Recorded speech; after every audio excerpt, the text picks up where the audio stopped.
JP, sa loob ng bahay, hindi ka lang nagkaroon ng kaibigan.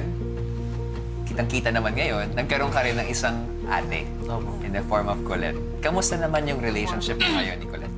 Okay naman po. Parang ganoon din po. Na, parang nasa loob lang din po ng bahay. O yung communication po namin, ganoon pa din lagi. Chat si Ate Colette sa akin na I miss you, JP, ganyan. Uy, may gano'n? Oo. Kinakamusta po ako lagi ni Ate Colette na sabi niya, lagi niya sinasabi sa akin na nandito lang ako kung may problema ko. Yun. Siyempre, Kuya Rob, yung ano talaga, yung assurance na andito lang ako sa tabi niya kahit anong mangyari. Tsaka kung may time talaga, Kuya, talagang sikapin talaga namin na magsama kami kahit magkain kami sa parisan ng mama niya. Kasi yun po ang gusto ko. Pwede ba kayo pumunta dito? Ang ating BFFs na mag-ate.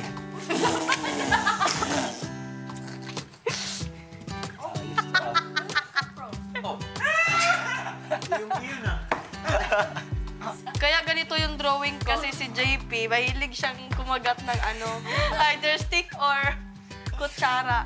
So, toothbrush. Kaya nilagyan ko siya ng ganito. Salamat. How about you, JP? Parang ano, pinicture na. Wala. Ganito po yung drawing ko. Tingnan niyo, may rosy cheeks. Rosy cheeks ni Ate Colette. Pag nag-smile. Pag tumatawa siya, may housemate to sa loob.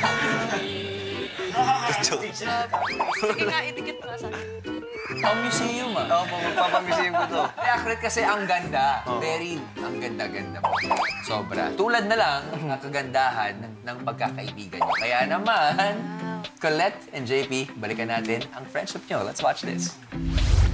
Nagkaroon man ng tampo si Colette sa mga kaibigang sina Binsoy at JM, mas nagkaroon naman siya ng pagkakataon na mas makilala ang isa pang housemate na si JP na kalaunan ay naging matalik niyang kaibigan. Ipagpapalit mo ba yung ilang taong pagsasama natin, Poy? Para sa babaeng yon? Anong klaseng tipaklong ka? Di ba siya? She had me at my worst, you had me at my best. Aba, ayos ka. Yung klase ng pagkakaibigan po na nabuo namin ni Ate Colette dito sa loob ng bahay niyo, hindi lang po basta magkaibigan.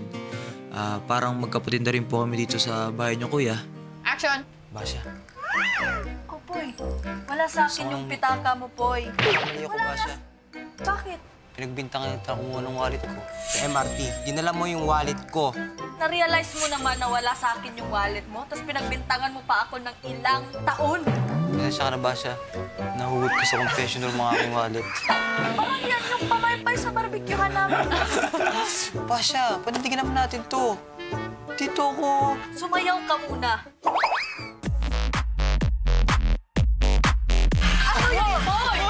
Basya. Pinapatawad na kita.